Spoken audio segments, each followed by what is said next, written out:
po sa inyo lahat. Salamat po sa pag-ibig sa akin dito. Pasensya na lang po, medyo inuubo ko eh. Medyo inasma ko last week. Eh yung doktor ko out of town. Ang balik pa bukas. So medyo inuubo ko. So patawarin niyo po ako. Alam niyo, meron isang mama umuwi galing sa trabaho. Dating isa sa bahay, halik kay misis, okay, nagpalit ng damit, kasi nga galing sa trabaho, medyo pagod, pumunta na sa sala nila. Si misis naman, mabait na asawa, pinagawa ng kape, at medyo minasahe yung paa ng mister, kasi nga galing trabaho. Si misis, ang kanyang kinaugalian, pag dumarating yung mister niya, yung mga damit na pinagpalitan ng mister, nilalagay agad sa ropero. So, si mister, okay, umiinom ng kape niya ng gabi. Sino ba dito umiinom ng kape ng gabi? Diba? Kakaiba kayo. Kaya ito mama to, umiinom rin ng kape sa gabi. Habang umiinom siya ng kape ng gabi, dinapukan mo siya ng malakas. Bang! May misis. Nagkalat yung kape niya. Sabi ni Mister, honey, anong problema? Ba't mo kayo nang sa ulo? Sabi, alam mo ba? Nung inaayos ko yung damit mo, ito nakita ko. Carmen! Sino si Carmen? Wow! Si Mister medyo mabilis mag-isip eh. Sabi niya, si Carmen. Ano yan yung kabayo? Yung kabayo yan, alam mo, may karera ng kabayo, pumasta ako. Ang pangalan ng kabayo, Carmen. Ito nga, honey, ito 500, nanalo tayo kay Carmen. Praise the Lord! Sabi, si Mrs. medyo nagdududa. Pero sabi, sige. Makalipas ng ilang linggo, umuwi din si Mister. Pinagawa na naman ang kape ni Mrs. Umiinom ulit ng kape si Mister. Wow! Mas malaki ng dagot na nakuha ni Mister. Bang! Sabi ni Mister, honey, ba't mo kayo nagpasa naman sa ulo? Yung kabayan mo, si Carmen, nasa telepono.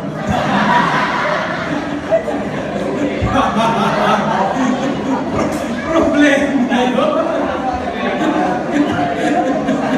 Nasa telepono, si Carmen, yung kabayo. Ibang kabayo, nagsasalita. Alam mo, ang ating pagsain ng gabi kasi, yung hapon ay tungkol sa pagsisinungaling. I think nasa number 9 na tayo sa 10 Commandments. Tanong ko lang dito, sino dito hindi nagsisinungaling? Wag kayo magsinungaling. Baka nagsisinungaling? Di ba lahat? Di ba lahat tayo nagsisinungaling? Ang problema doon, napakadali magsinungaling.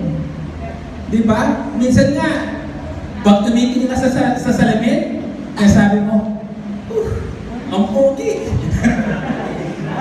Nagsisinungaling yun. Diba? Mga babae, pag nagsusuklay, wow, diba? Well, baka naman maganda talaga. So, huwag natin Pero, napakadali magsinungaling. Diba? Lalo na dito sa mga mister. Sino ba dito may asawa na? Kapatid, binata ba dito? Wow. Okay. Balang araw, pag mag-asawa kayo, at medyo mataba, lagi niya itatanong, honey, payat na ba ako? Wow. Ang syempre sasabihin ko, para pumapel ka na. Napakadali magsinungaling. Iba-iba ang dahilan natin pa tayo nagsisinungaling, di ba? Nung bata ako, matanong ko, bakit tayo nagsisinungaling? Ano mga dahilan? Ikaw, anong mukhang napakasinungaling mo ba?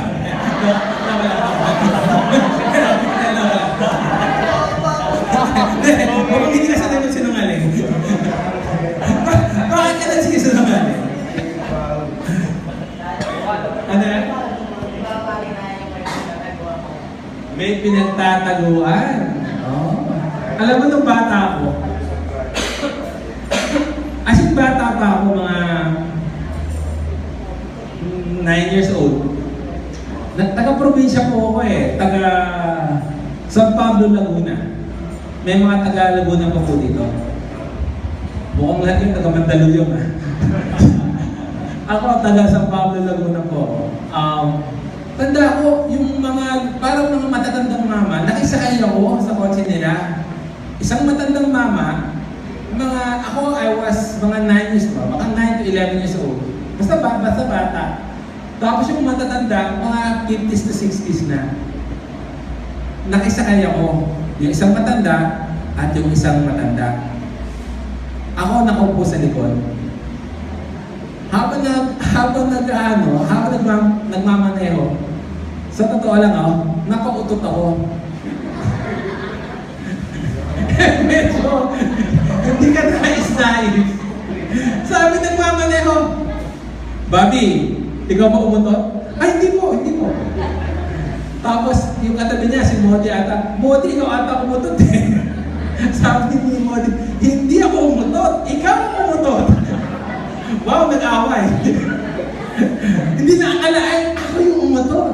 Ang problema, nahihiya ako Minsan nagsisinungaling tayo kasi nahihiya tayo sa anong kakalabasan kung nagsabi tayo ng totoo, di ba? Tapos, malakas din tayo magsinungaling kung sumisipsip. Sa boss. Boss, ang pogi nito din Ang ganda na suot mo. Di ba po? Napakadali magsinungaling. Alam mo, bilang Kristiyano, yung mga Kristiyano, magsinungaling yan, ibang klase. Nagsisinungaling tayo minsan, pero nagsasabi tayo ng totoo. Pwede ba yun? Nagsisinungaling ka, ngunit nagsasabi ka ng totoo. Kasi tayo mga Kristiyano, masama talaga sa atin magsinungaling, kaya maghahanap tayo ng paraan para magsinungaling, pero nagsasabi ng totoo. Example, pag nasa opisina ako, dati wala pang cellphone Paning telepono lang. May tatawag sa akin sa opisina, ayaw kong sagutin. Ayaw kong sinungaling. So kung ito yung pintuan ng opisina ko, itong pintuan, sasabihin mo dun sa office mate ko, sabihin mo, lumabas na ako ng opisina. Kaya dito lang ako, lumabas na ako ng pintuan. At sabihin na ang office, si Mr. Bobby, lumabas na ng opisina. We find ways, naghahanap tayo ng paraan na magsinungaling, pero nagsasabi tayo ng totoo. Ang dami natin mga style. Minsan, ang pagsisinungaling, pagiging tahimik. Nagtanong, mga anak ko, minsan ganyan tanong po ang anak ko. Sino ang kumain ng ice cream? Wala ang magsasagot. So minsan, yung pagsisinungaling, minsan hindi lantaran Minsan patago. At lalo kung medyo Kristiyano ka, tagong-tago. Yung ating nag-aaralan yun kasi, ay the Book of Exodus. Tama po ba? Alam mo kung pag-aaralan niyo po yung Book of Exodus, itong libro to ay napakaganda. Bakit? Dito natin nakita ang gawain ng Panginoong Diyos. Imagine, the great escape happened in the Book of Exodus. The most powerful, the most guarded country, empire, the Israelites was able to escape. Isipin nyo, no? Parang nabilang ko kayo ng apo saya, pero nakalaya kayo. Ganyan kagaling ang story ng Exodus. Itong tinatawag na Great Escape. Imagine, nakabilanggo sila doon for 400 years. Tapos, sa gawain ng Panginoon Diyos, ano nangyari? Nakaligtas sila doon. Sa Book of Exodus, nakita natin doon na ang Diyos Ama, si El Shaddai, ang tunay na Panginoon.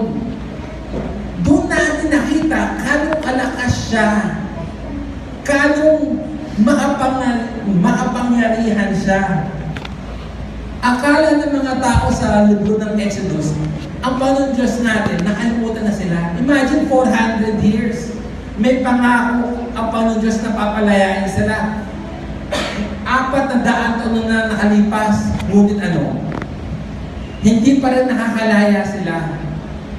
Ngunit dito sa librong to, nakita natin ang ating Diyos Ama ay hindi nakakalimot. Minsan tayo nasa lugar na naghihirap na tayo kay tagal-tagal. At akala natin nakalimutan na tayo ng Panginoon Diyos. Akala natin ang Panginoon Diyos natin hindi tayo minamahal. Ngunit dito sa pag-aaral ng librong Exodus, nakikita natin na hindi totoo yun. Ang mga salita ng Diyos, ang mga pangako ng Diyos ay tinutupad niya. Isipin nyo, ano nakita natin dito sa Book of Exodus? Di ba nakita natin dyan, napakalakas, makapangyarihan ang Panginoon Diyos? Kaya nga ang tawag sa Kanya, El Shaddai, God Almighty. Now, isipin nyo kung kasama kayo dun sa mga Israelito na lumabas sa Egypt. Can you imagine yung usapan nyo? Usapan nyo at ang mga anak nyo. Alam mo anak, nung pinalaya kami ng Panginoong Diyos, hindi ka maniniwala. Yung dagat, pumarte. Wow! Kung kayo pumunta tayo sa Laguna de Bay at tumawid tayo doon at nagparte ang tubig. Ano sasabihin nyo? Di ba po, di ba? Napakagaling, napakalakas. Yun mismo ang nakita ng mga tao. Alam niyo yung mga umalis doon sa Egypt, alam mo ano kadami yun? Mga 2 million people. Kung pumila sila ng 10 o 10 ba o 15 pahaba, alam mo saan sila aabot? Aabot sila halos sa Clark. Alam niyo Clark, Pampanga? Ganun kahaba. And throughout all those years, unahin nyo ang ginawa. Araw-araw, pinapakain sila ng Panginoon Diyos. Alam mo ilang truck ng pagkain ang kailangan pakainan ng 2 milyong tao? Wow! Truck! Breakfast, lunch, dinner, merienda. Hindi lang yun. Ganong kaganong tubig ang kailangan nyo dalhin. Alam nyo, di ba sabi? Paano sila nakakuha ng tubig? May malaking bato, di ba? Na umiikot, naglalabas ng tubig. Araw-araw, pinapainom 2 million people. Hindi ka paniwala na nangyari yun. Pero ganun, pinapakita ng Panginoon Diyos, ako'y Diyos. Paggabi, may pillar of fire. Imagine pag matulog ka dyan sa labas at may apoy na malaki na parang dingding na nagpapainit sa inyo kasi sa gabi sa disyerto napakalamig. Tapos pag maga, habang lalakad kayo, may ulap para hindi kayo mainitan.